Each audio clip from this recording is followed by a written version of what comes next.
అన్న నేను ఒకటి అడగాలనుకుంటున్నా. చాలామంది ఇప్పుడున్న సామాజికత గావచ్చు, లేకపోతే సంస్కృతి ఇంకా పెరగడం వల్ల గావచ్చు, అభివృద్ధి చెందడం వల్ల గావచ్చు, ఈ క్షుద్ర పూజలు గావచ్చు, లేదా పాజిటివ్, నెగెటివ్ మనం అంటున్న భాషల్లో ఇది ఉన్నాయి అని కూడా చాలామంది నమ్మట్లేదు. హ్మ్.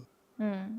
ఇప్పుడు ఈ శుద్ర పూజలు ఇవి అంటే, అంటే ఒక మనిషిని ఇబ్బంది పెట్టడానికి చాలా రకాలుగా ఉన్నాయి. కానీ అది మనం నమ్మితేనే కనబడతది. హ్మ్. నమ్మకపోతే ఏది కనబడదు. వాడెవడో జేసిండు, వీడెవడో జేసిండు అని జెప్పేసి మనసులో ఎక్కువ అనుకోకుండా, నాకేది గాదో ఆ దేవుడున్నాడని జెప్పేసి మనం యథాతిథిగా మనం రెగ్యులర్‌గా ఎలా పని జేసుకుంటామో, ఎట్లా యెళ్ళిపోతామో అట్లా యెళ్ళిపోవడం వల్ల చాలా మంచిది. ఆయన జేసిండు, ఈయన జేసిండు అని జెప్పేసి ఏదో వేరే తెలవని వాళ్ళ దగ్గరికెళ్ళి డబ్బులు ఆగం జేసుకోవడము, ఆయన నీ ఫేస్ జూసి నీకు ఇదయింది, అదయింది, నీకు మందుంది కడుపులో అట్లా అయింది, ఇట్లా అయిందని జెప్తే, దాన్ని మనసులో కూడా పెట్టుకొని ఇబ్బంది పడి అప్పులు జేసి, అప్పుల పాలయ్యి అట్లా గురి గాకుండా కొంచెం ముంగడ మనిషిని ఆలోచన చేసుకొని బతకడం మన సెల్ఫ్‌గా మనం జేసుకోవాలి. మానవ రూపం పుట్టినందుకు అన్నిట్లని జూడాలి, అన్నీ అనుభవించాలి. కాకపోతే దాంట్లో డీప్‌గా ఎళ్ళిపోవద్దు. ఇదే జరిగింది నాకు ఏదో అయిపోతుంది, నేనేదో చనిపోతా అని జెప్పేసి ఆ డీప్‌గా ఎళ్ళిపోవద్దు. లోకం పైన అన్నీ ఉన్నాయి.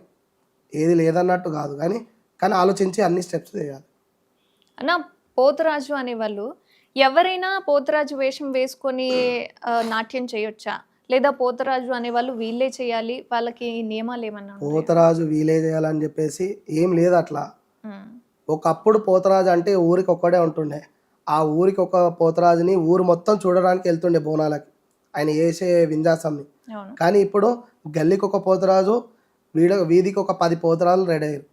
కానీ ఆ పోతరాజేశం వాల్యూ లేకుండా పోయింది. కాకపోతే హ్మ్. ఏందంటే, అప్పుడున్న సీనియర్ పోతరాజుకి ఊర్లోకొస్తే ఒక పెద్ద వాల్యూ, ఒక దేవుడొచ్చిన, ఒక భగవంతుడొచ్చినట్టు ఫీల్ అయితుండే. అవును. ఇప్పుడు పోతరాజొచ్చినా, ఎవడొచ్చినా ఎవడు పట్టించుకోవట్లేడు. అదేందో పూర్వీకుల కాలంలో పోతరాజులు ఎట్లా అంటే వాళ్ళ వ్యక్తిగతమైన వాళ్ళ స్టైల్ అయినా ఒక వేరే వేరేగా ఉంటుండే. కానీ ఇప్పుడు అందరు పోతరాజులు రావడం వల్ల సీనియర్ పోతరాజులు పక్కకు జరిగిపోయి ఉన్నారు సీనియర్ పోతరాజులు. 8-9 మంది దాకా ఇప్పుడు సీనియర్‌లున్నారు. హ్మ్. కానీ ఆళ్ళు గుర్తింపు లేకుండా కింది స్టేజ్‌కెళ్ళిపోయారు. ఇప్పుడున్న సీనియర్ పోతరాజులు. ఇప్పుడు నేను బి దాంట్లో సీనియర్ పోతరాజు నార్మల్‌గా ఈ యూత్ పోతరాజులో నేను బి కలిసిపోయినా. హ్మ్. ఏందంటే సీనియర్ పోతరాజులను చూసిన ఒక గౌరవం, సీనియర్ పోతరాజుల దగ్గర ఉన్న ఒక రెస్పెక్ట్‌ని నేను పెట్టుకున్న. ఆ సీనియర్ పోతరాజులను మంచిగా రెస్పెక్ట్ ఇయ్యడము, వాళ్ళకి మర్యాద ఇయ్యడం, ఒక తల్లిదండ్రులు లెక్క ఒక రెస్పాన్స్ ఇయ్యడం, అలాంటిది నేనైతే ఎప్పుడు మరవలేదు. నా గురువులను మరవలేదు, నా వాళ్ళని మరవలేదు. కానీ ఇప్పుడున్న జనరేషన్ ఏందంటే, వాళ్ళ తల్లిదండ్రులు మొక్కడం. మా కొడుకు కొడితే మేము పోతరాజేషం ఏపిస్తాం. ఇలాంటి మొక్కులు మొక్కేవాళ్ళు కొంతమందైతే, అమ్మ నాన్నని కాదనకుండా పోతరాజేషం ఏసేవాళ్ళు కొద్దిమందైతే, డబ్బుల కోసం ఏసేవాళ్ళు కొద్దిమంది, తాగుడు అవును. కోసం ఏసేవాళ్ళు కొద్దిమంది. దీంట్లో పోతరాజేశంలో ఒకళ్ళని ఇంప్రెస్ చేద్దాం, ఒక అమ్మాయిని ఇంప్రెస్ చేద్దాం, అట్లా చేద్దామన్న కొంచెమంది. ఇట్లా చెడుగా ఆలోచన చేసుకొని ఒక 5, 6 రకాలుగా చెడుగా ఆలోచన చేసుకొని ఎళ్ళే పోతురాజులు కొత్తగా చాలామంది పుట్టుకొచ్చారు. పోతురాజేశం కరెక్ట్‌గా చేసేవాళ్ళు ఒకవైపు ఉంటే, చెడు మార్గం ఎంచుకునే పోతురాజులు చాలా ఎక్కువైపోయారు. ఎందుకంటే వాళ్ళకొక గురువుండడు. హ్మ్. గురువుంటే విద్య చెప్తాడు. ఇట్లా గాదు, ఇట్లా పోతరాజేశం ఎయాలే. ఈ ఈ టైంలో మనం ఈ నిష్టం, నియమం పాటించాలే. ఈ టైంలో ఇట్లా ముంగడ వ్యక్తితోని ఇట్లా రెస్పెక్ట్‌గా మాట్లాడాలి.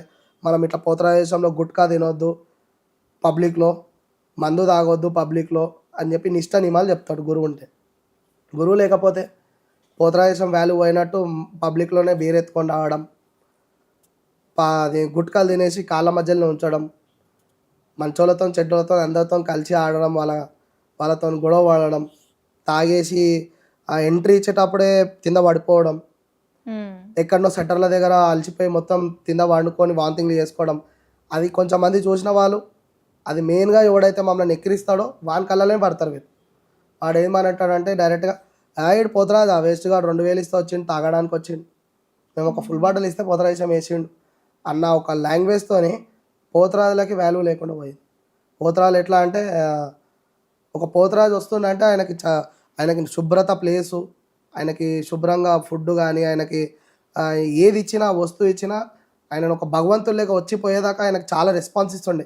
ఇంటికెళ్ళేదాకా గిట ఆయనకి ఒక రెస్పాన్స్ చాలా గట్టిగా ఉంటుండే. ఇప్పుడా వచ్చిండా అక్కడ పోయి రెడీగా పోరా కమిటీ ఆళ్ళు. హ్మ్. అక్కడ వాటర్ ఫెసిలిటీ ఉండదు. అయిపోయినాక ఒక బకెట్ నీళ్ళు ఇవ్వడానికి ఎవరు ముందు రారు.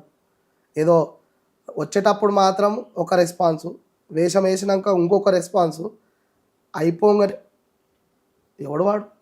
ఒక బకెట్ వాటర్ లేదు వాళ్ళ ఇంటికాడ చేసుకోమని పో, ఫస్ట్ ఊర్లకే వెళ్ళిపోమని అంటే ఒక అంటురాను చూసినట్టు చేస్తారు. అంటే కొంచెం మంది చేస్తారు అట్లా. అంటే వీళ్ళు చేసే మిస్బిహేవియర్కి వాళ్ళ ఆపోజిట్లో చేస్తారు.